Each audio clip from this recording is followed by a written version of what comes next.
Assalamualaikum warahmatullahi wabarakatuh. Waalaikumsalam warahmatullahi wabarakatuh. Innal hamdalillah nahmaduhu wa nasta'inuhu wa nastaghfiruh wa na'udzu billahi min shururi anfusina wa min sayyiati a'malina. Asyhadu an la ilaha illallah wahdahu la syarika lah wa asyhadu anna Muhammadan 'abduhu wa rasuluh. Amma ba'd. Rabbi shrah li sadri wa yassir li amri wahlul 'uqdatam min lisani yafqahu qawli. A'udzu bi kalimatillahi tammah min kulli syaitani wa hamah wa min kulli 'ainin lammah. Alhamdulillah, Bapak Ibu sekalian, bersyukur kita kepada Allah Subhanahu wa taala atas segala nikmat yang diberikan kepada kita. Nikmat Islam, nikmat iman, dan nikmat kita bisa istiqamah beribadah kepada Allah Subhanahu wa taala. Itulah nikmat yang tiada ternilai harganya. Bapak Ibu sekalian yang dirahmati Allah, pada kesempatan ini kita mengambil tema tentang perjalanan abadi. Jadi judul kita adalah perjalanan abadi. Dimulai dari manakah perjalanan abadi itu? Yaitu dimulai dari alam kubur. Alam kubur merupakan awal persinggahan menuju akhirat. Alam kubur itu merupakan lubang neraka. Bagi siapa? Bagi orang kafir dan orang munafik. Jadi alam kubur niku merupakan lubang neraka kangge sinten? Kangge tiyang ingkang kafir lan tiyang ingkang munafik. Nggih. Namun merupakan taman, merupakan kesenangan, merupakan taman bagi orang mukmin, orang yang beriman. Ya. Dan kemudian panjenengan kan sudah tahu orang munafik itu bagaimana. Idza hadatsa kadzaba wa idza wa'ada akhlafa wa idza tumina khana. Ya, apabila dia berkata, ya dia berbohong. Apabila dia berjanji, dia mengingkari. Apabila dia dipercaya, dia berkhianat. Ya. Lah kemudian di dalam kubur itu wonten atau ada siksa. Ya. Ada siksa beberapa maksiat, termasuk tidak membersihkan diri dari air kencing. Jadi niki hal yang penting adalah membersihkan diri dari air kencing ketika seseorang itu ke jeding atau ke tempat yang lain. Ya. Karena apa? Ini merupakan salah satu sebab terjadinya siksa kubur. Jadi oleh karena itu kita sekalian mengajari anak cucu kita, anak-anak kita ketika buang air kecil atau air besar adalah di kamar mandi. Loh, bagaimana dengan perjalanan pas kebelet? Ya jangan sampai nunggu kebelet. Ya kan masjid sekarang mulai terbuka ya. Mboten kados Senin, tidak seperti dulu masjid sekarang parkirannya luas. Jedingnya Masya Allah mewah. Ya. Apa kemarin Masjid Sumber Baru ini jedingnya saya mboten. Masya Allah mewah nih kok. Nggih, granit sedaya dindinge rata-rata nggih. Jadi alhamdulillah sudah disediakan jeding. Nggih. Jadi panjenengan kita sedaya ketika istirahat ya bisa ke masjid ya dengan bersuci di sana, mandi dan lain sebagainya ya. Jadi itu. Kemudian yang menyebabkan siksa kubur yang selanjutnya adalah mengadu domba, berbicara tidak sesuai dengan faktanya, bahkan mengadu domba antara saudara dengan saudara, mengadu domba antara teman dengan teman, ya padahal dia tidak melakukannya. Ya misalnya begini, iku loh, sampai mari diloi, mari diloloni dan lain sebagainya. Akhirnya apa yang terjadi? Akhirnya dia benci kepada orang itu, maksudnya kepada orang yang dituju itu. Ya. Tapi andai kata nuwun sewu ada kejadian itu, misalnya panjenengan mendengarkan di orang satu ini diolok-olok, kemudian panjenengan harus menjadi penengah. Kita harus menjadi penengah. Bagaimana caranya? Bisa saja dengan cara yang baik. Pak, sampean tuh dikangeni jane mbek wong iku. Lah, misalnya ngoten. Sampean iku disenangi sama orang itu. Enggak masalah begitu. Akhirnya dia ketika datang senyum-senyum, matur suwun dan lain sebagainya. Ya. Ya seperti siapa? Imam Syafi'i ketika dirasani gitu. Ya, dirasani kemudian ada yang lapor, ya akhirnya yang ngerasani dikasih apa? Dikasih apel. Nah, panjenengan purun ngoten niku. Jadi dikasih apel, dikasih buah, dikasih kenikmatan sambil mengatakan, Syafi'i terima kasih Anda telah mengurangi dosa-dosa saya. Ya, terima kasih Anda telah mengurangi dosa-dosa saya. Jadi ketika kita dirasani, ketika kita diolok-olok, ya itu sejatinya adalah ngurangin apa? Dosa-dosa kita. Memang berat ya. Pemane sing di depan telinga piyambak memang berat. Ya, tetapi itu adalah salah satu jalan kita menuju surganya Allah dan dosa kita dikurangi oleh Allah Subhanahu wa taala. Ya. Kemudian penyebab siksa kubur yang selanjutnya adalah berkhianat dalam hal rampasan perang, ya, tidak dibagi dengan adil, dicurangi dan lain sebagainya. Kemudian dusta, ya, jadi itu salah satu siksa kubur itu gampang berdusta. Dusta itu kayak kacang goreng, ya, nah itu tidak boleh kan. Wonten ya yang atas ngeten iki, ada kan ya, enak nek ngomong, ngemercek biasanya. Janji ini janji itu koyo enak-enak lah, seperti itu. Kemudian tidur melalaikan sholat, ya, ini termasuk bisa menyebabkan siksa kubur. Kemudian tidak membaca Al-Quran, ya, padahal Al-Quran itu adalah kalam Allah, ya. Jadi kalam Allah, firman Allah, ini yang harus kita cintai, harus sering kita baca. Kemudian siksa kubur ingkang selanjutnya itu berzina, naudzubillah. Kemudian homoseksual, lah kemudian riba itu luwih tinggi teko zina wau. Riba itu nganakno duit, membungakan uang, ya. Nah, kita mendapatkan uang dari misalnya bunga, ya, karena sistem bagaimana, ya, diambil bunganya, dibuat apa?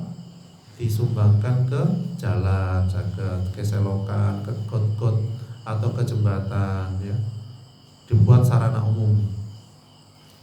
Kemudian siksa kubur yang selanjutnya adalah tidak membayar hutang. Nah ini tidak membayar hutang, ya. Bahkan Rasulullah SAW itu pernah tidak mensolati seorang yang meninggal dunia masih punya utang. Saking pentingnya masalah utang ini, karena apa? Banyaknya orang yang meremehkan masalah hutang. Ketika pinjam nangis-nangis demi Allah, sumpah-sumpah dan lain sebagainya.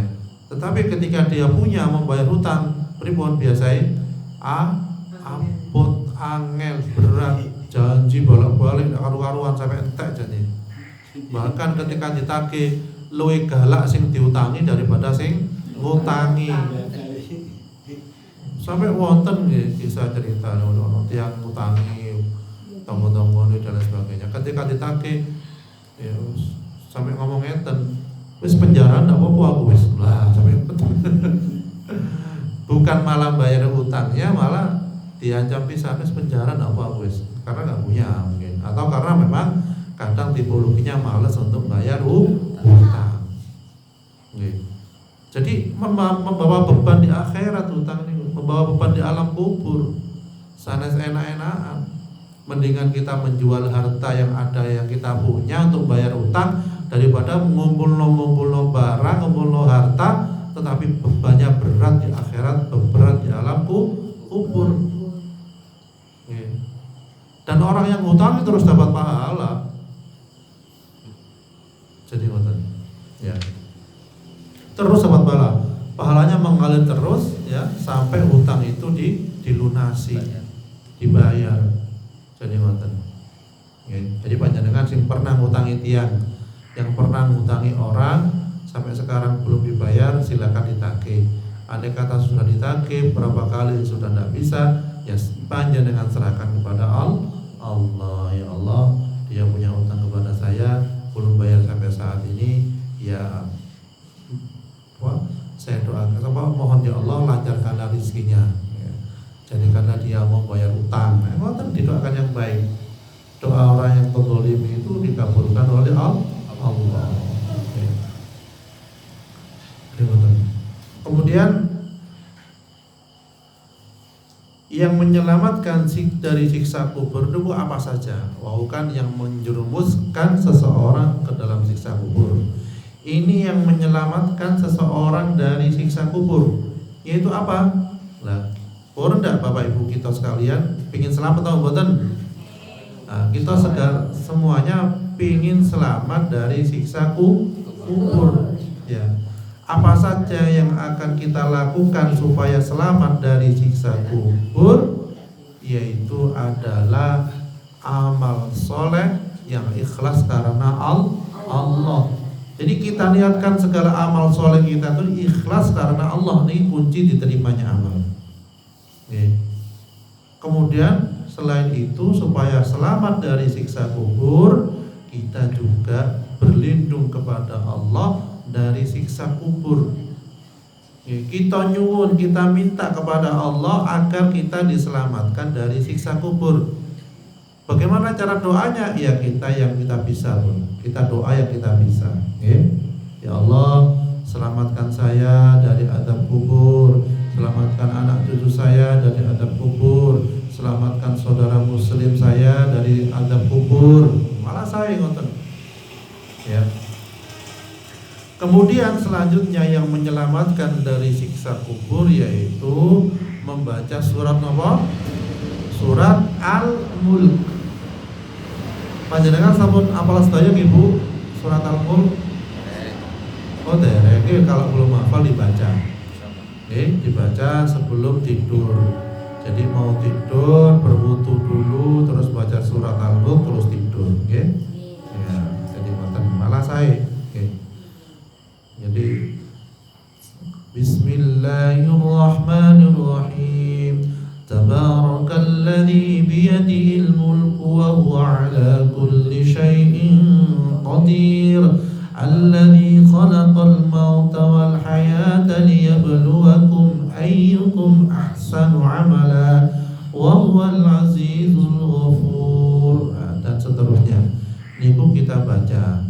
Misalnya buatan sempat mau tidur kesusu-susu selak ngantuk, itu bisa mungkin habis maghrib atau habis isya, atau isaan tengriki baca surat Al-Mulk terus wangsul terus pulang, nggak bisa.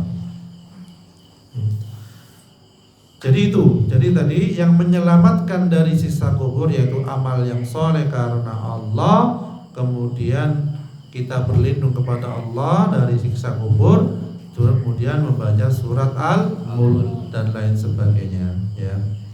Kemudian yang dilindungi dari siksa kubur itu adalah siapa saja? Yaitu orang yang mati syahid, orang yang mati berjuang di jalan Allah, ya. Penuntut ilmu kemudian mati, ya insya Allah termasuk. Karena di sini sekarang belum ada peperangan, kecuali daerah yang memang sudah masuk zona jihad, ya. Kemudian yang dilindungi dari siksa kubur yang selanjutnya adalah orang yang menjaga perbatasan dari musuh. Jadi ketika kondisi, katakanlah salah satu contoh kondisi perang, kemudian ada pos penjagaan, nah itulah orang itu insya Allah akan dilindungi dari siksa kubur.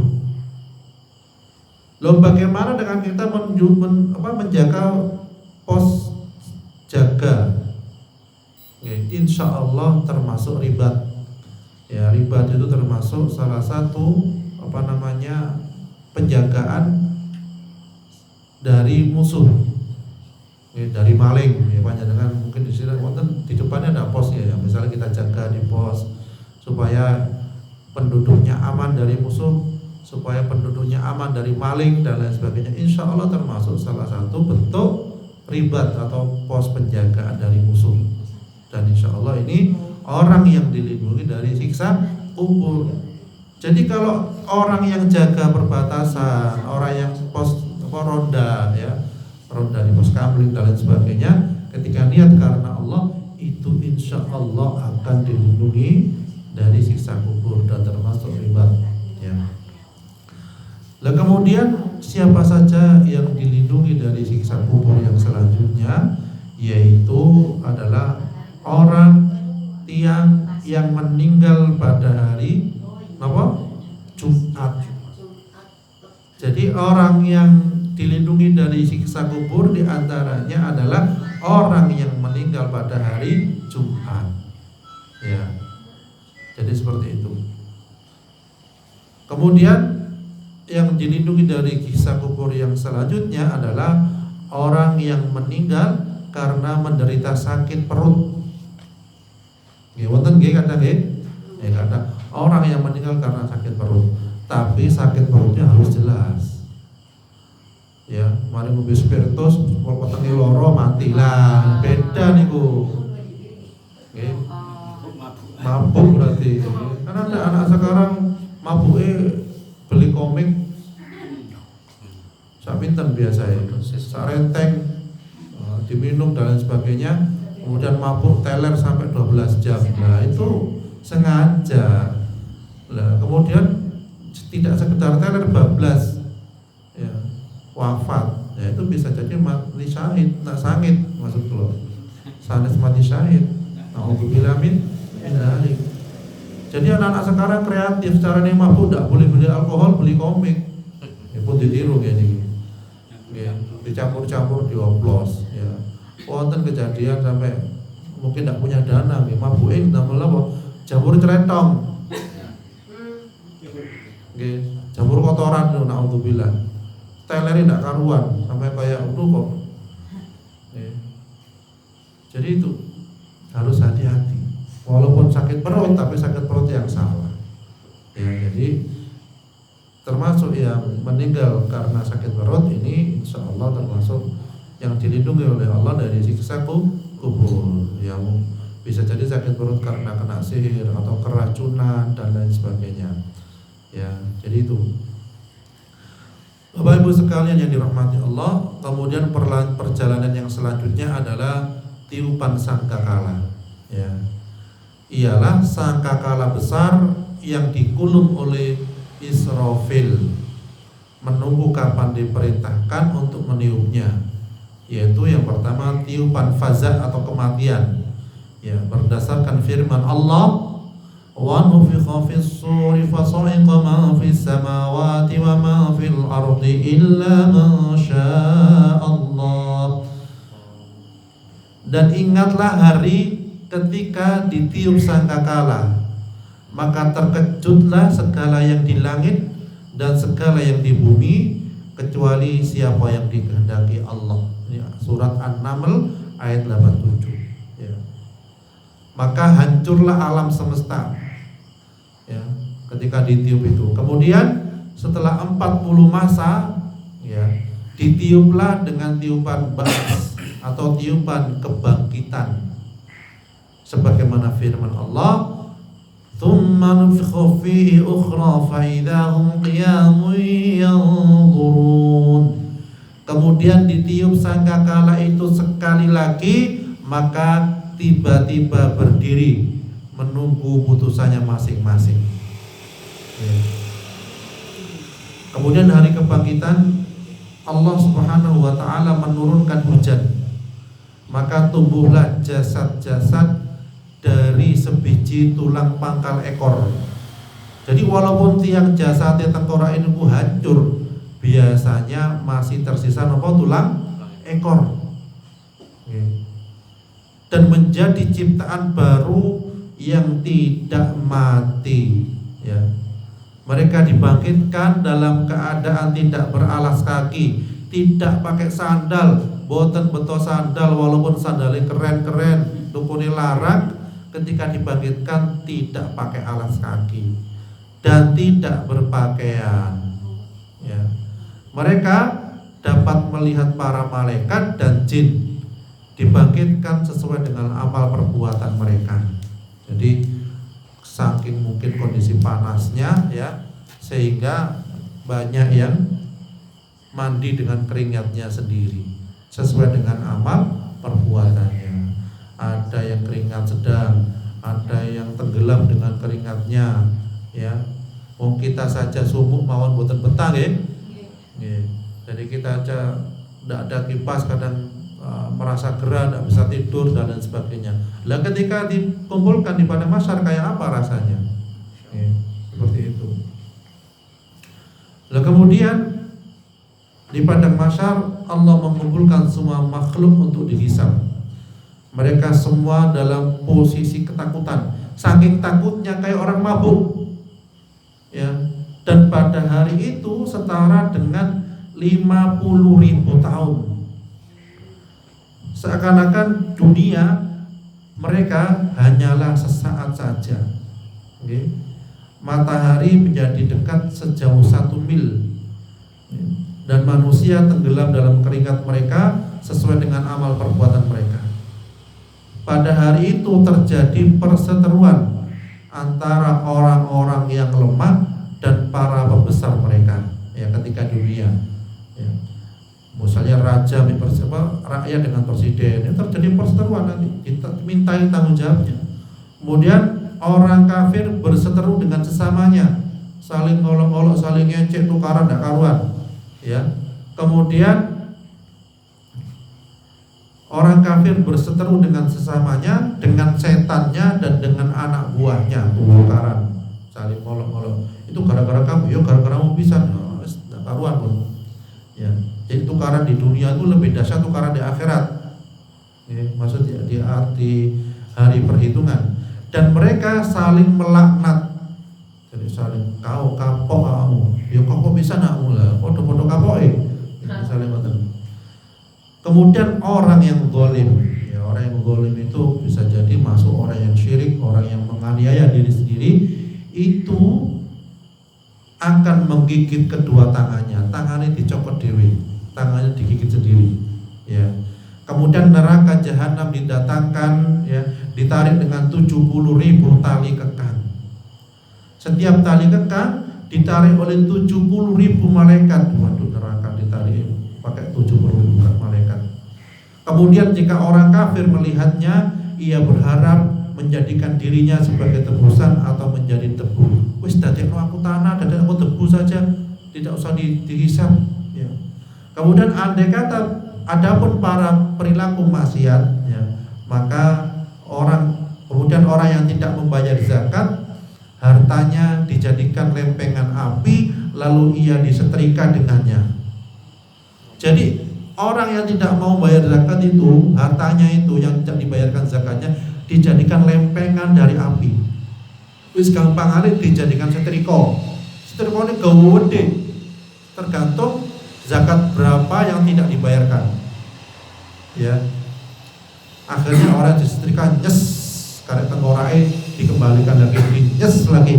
Karek tengkorae teh dibalik nyes lagi. Jadi tidak mati pun hidup lagi. Sedangkan orang-orang yang sombong dan angkuh, mereka dikumpulkan bagaikan semut, ditumpuk-tumpuk kayak semut. Orang yang sombong dan angkuh, ya. Para pelanggar janji, para pengkhianat, perampas harta orang lain akan diungkap kejahatannya. Dan para pencuri itu akan datang dengan membawa barang curiannya. Misalnya nyuri mobil, kok kan mikul? Ayo kuat dah, udah kuat nindes. Wah, kuat diangkat lagi nindes lagi. Kuat angkat lagi nindes lagi. Pemane yang suka nyuri rel kereta api lah, hati-hati. Jadi para pencuri itu akan datang membawa dengan barang curiannya. Adapun orang yang bertakwa, hal itu tidak menjadikan mereka takut, bahkan bagaikan sholat zuhur dan mendapatkan kenikmatan dari Allah Subhanahu wa ta'ala. Inilah sesi pertama. Jadi tasik kata sesi pertama tentang perjalanan abadi Mugi-mugi kita sekalian menjadi hamba yang bertakwa, masuk surganya Allah Subhanahu wa taala. A'udzubillahi minasyaitonir rajim. Bismillahirrahmanirrahim. Alhamdulillahirabbil alamin. Allahumma anzilir rahmata wal maghfirata wasyafa'ata wan nikmata ila arwahi jami'il qubur minal muslimina wal muslimat wal mu'minina wal mu'minat warfa' lahumud darajat wa dha'if lahumul hasanat wa kaffir 'anhumus sayyi'at wa adkhilhumul jannata ma'al aba'i wal ummahat. Ya ayyatuhan nafsul mutmainnah irji'i ila rabbiki radiyatan mardiyah fadkhuli fi ibadi wadkhuli jannati. Rabbana hab lana min azwajina wa dhurriyyatina qurrata a'yun waj'alna lil muttaqina imama. Rabbi ij'alna muqimas salati wa min dhurriyyatina rabbana wa taqabbal du'a. Rabbana atina fid dunya hasanah wa fil akhirati hasanah wa qina adzabannar. Wa sallallahu ala sayyidina Muhammad wa ala alihi wa sahbihi wa sallam. Walhamdulillahirabbil alamin.